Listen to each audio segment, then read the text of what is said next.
I'm speaking of Nicaragua, a Soviet ally on the American mainland, only 2 hours flying time from our own borders. The United States Congress has before it a proposal to help stop this threat. The legislation is an aid package of $100 million for the more than 20,000 freedom fighters struggling to bring democracy to their country and eliminate this communist menace at its source. But this $100 million is not an additional $100 million. We're not asking for a single dime in new money. We're asking only to be permitted to switch a small part of our present defense budget to the defense of our own southern frontier.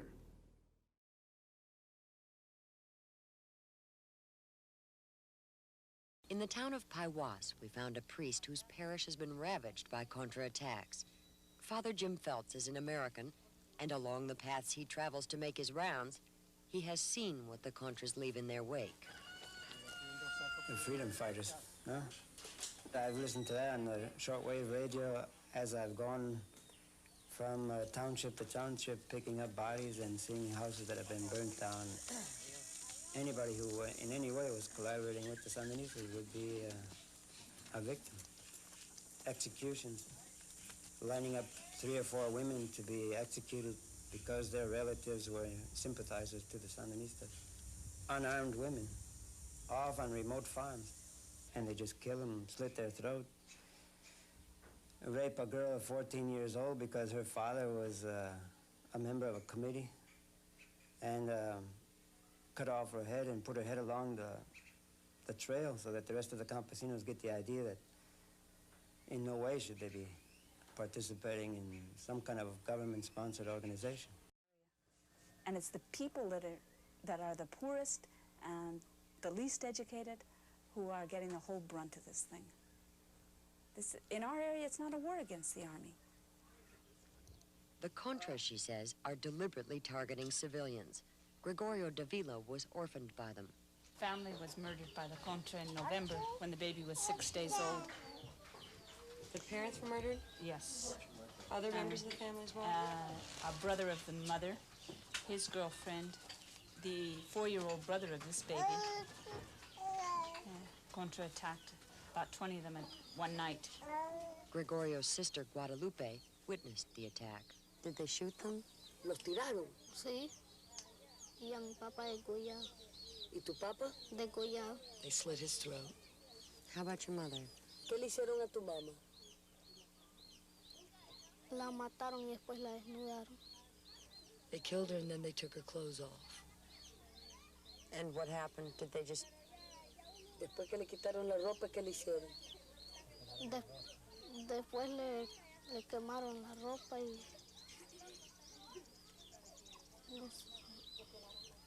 le pelaron la cara. They burned her clothes and then they peeled off her face.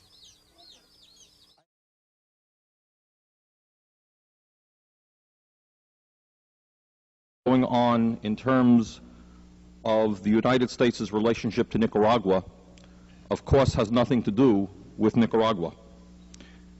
The nature of the conflict that now exists is based on the fact that for the last 150 years or so, the United States government, in its wisdom, has decided that Latin America should be a colony of the United States government, and that countries which attempt to stand up and do things for their own people rather than for American corporations are not to be tolerated. What's going on in Nicaragua today, it's not important to get into all the details of whether the Sandinistas are right or wrong on this issue.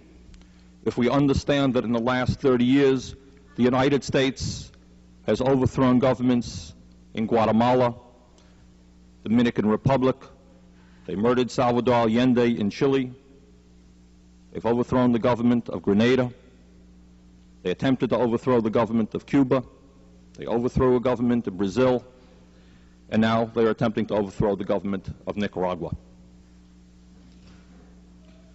The basic crime being committed by the people of Nicaragua today is that the government there has the strange and unusual idea that they should attempt to do something for the people of Nicaragua rather than for the United States corporations.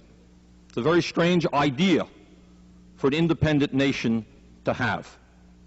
And if the history of the United States' relationship to Latin America for the last 50 years, which is Somoza, yes, Ortega, no, Batista, yes, Castro, no, and we are not prepared to accept this nation dominating poor nations and weak nations who are trying to do decent things